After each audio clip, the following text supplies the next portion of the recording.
Original.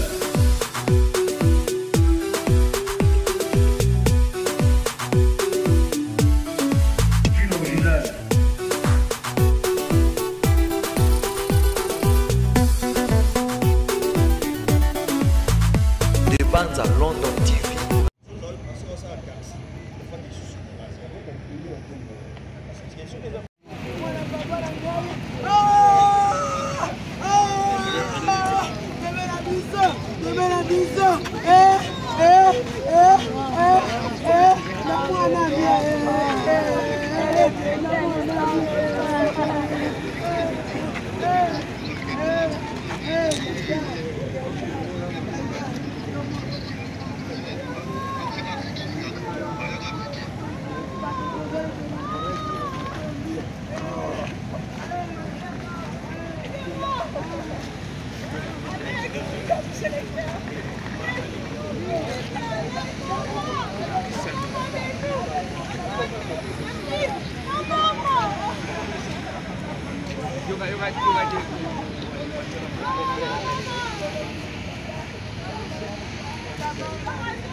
Toujours les bandes allant en télévision pour nous servir Bino en direct qui a aéroport international de Kinshasa. Donc Wapio encore il y a moi dans Bisso Alexandre Oyo Akufaki qui est au Canada. Donc on est là pour nous servir Bino. Voilà. Ça fait mal qu'on perde moi en avoué. Donc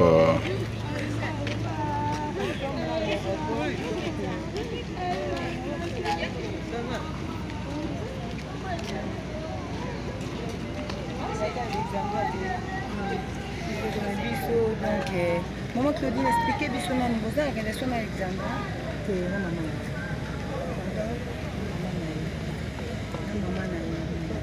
Na maman nae, ba na relation na maman nae. Non, ça mon avis c'est que but bon on a vu en direct pour aller que deux pour accompagner pour ba image ça passe quand besoin ça passe ah ouais c'est quoi après ah ouais donc on est encore à 50 on est ensemble, en tout cas mes condoléances à toute la famille. Biso principe doyer, toujours il y a un avantage de vidéo, mais toujours il y a tout compatir. À l'âme de connexion congolaise, ils ont des leçons beaucoup dessus dans la loi Alexandra. Et ça a vraiment passé. Na évité ni beaucoup le papier même na bakonzi mboka ou bazaki na biso pour soutenir biso. Merci. Merci beaucoup. Merci. Voilà. On est toujours là, vous allez dans le aéroport.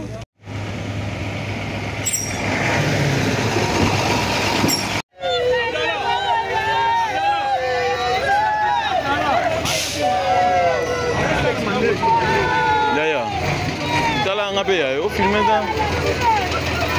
Non, film les calibres sont bien avoués.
Non, ça porte. Oui, pour moi, la bouche on a chargé, on va dire zéro.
Il a levé la joie à la maman.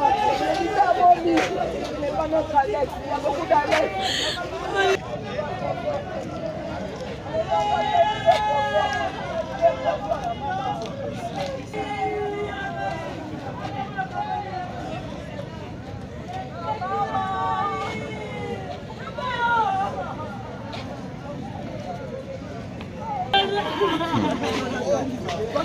C'est que c'est ça de la matin. Ça fait ma vie me coucher. Maman, non.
Voilà, ici on est à l'aéroport international de Kinshasa, donc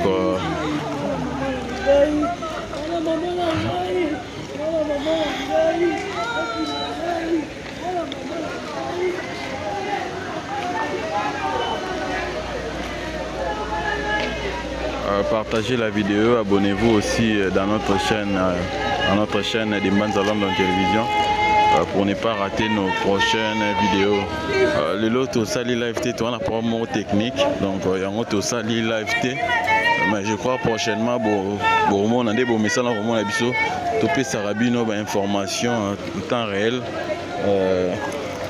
Beaucoup joyeux donc. Vous allez toujours mon chaîne à Bino, vous s'abonner en tout cas massivement et puis vous partagez les vidéos s'il vous plaît, vous partagez donc à tous un aéroport international d'Enjili donc on va puis autour qui aux soirs encore il y a moi dans le biseau Alexandre donc voilà la famille est là toujours bima. Pour que tout qui est encore dans cinquantenaire donc famille Ezali maman est vraiment inconsolable donc voilà bande comme sous si vraiment besoin qui moyen kokota AT voilà vous partagez vidéo vous s'abonner en tout cas la patronne Aigle Jaune manga utila to de nzinzi oloba ke no fo mona image en live donc yande mo pena na linzamba boloba ki to na choté to na programme technique to na programme technique ya bomoni ke to diffusant en live té mais to pesa bino wa semi live oyo ba image oyo eza voilà sa maman est là inconsolable sa maman est là Azoko Kasuko no bakutute donc voilà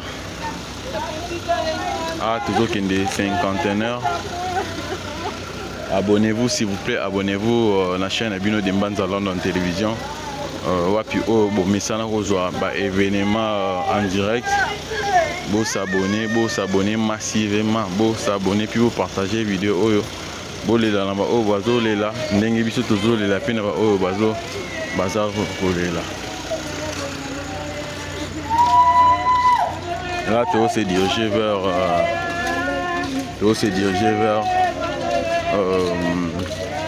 Morga cinquantenaire. Ah, toujours un aéroport. Un aéroport international Njili. Ah, toujours Bima. Dès que tu vas bandeko, puis bandeko va dans la poste va faire un live. N'importe quel live au dinga. So aux en poste tout ça la vidéo en live. Na ba caméra ebelé au moko. Tout ça, bon, après, pour ça, que nous avons besoin de photo, bateau à batala, donc, vous contactez Bisso. Donc, tout ça, là, Nyon sort, voilà, tout ça, toujours, l'aéroport.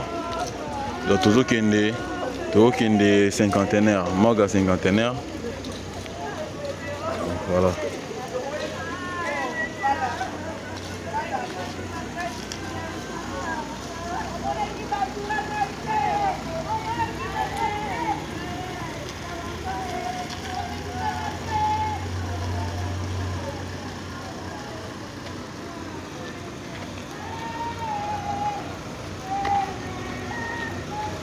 Là, Tobi m'a poté ma boulevard pour que tout continue route Nabiso.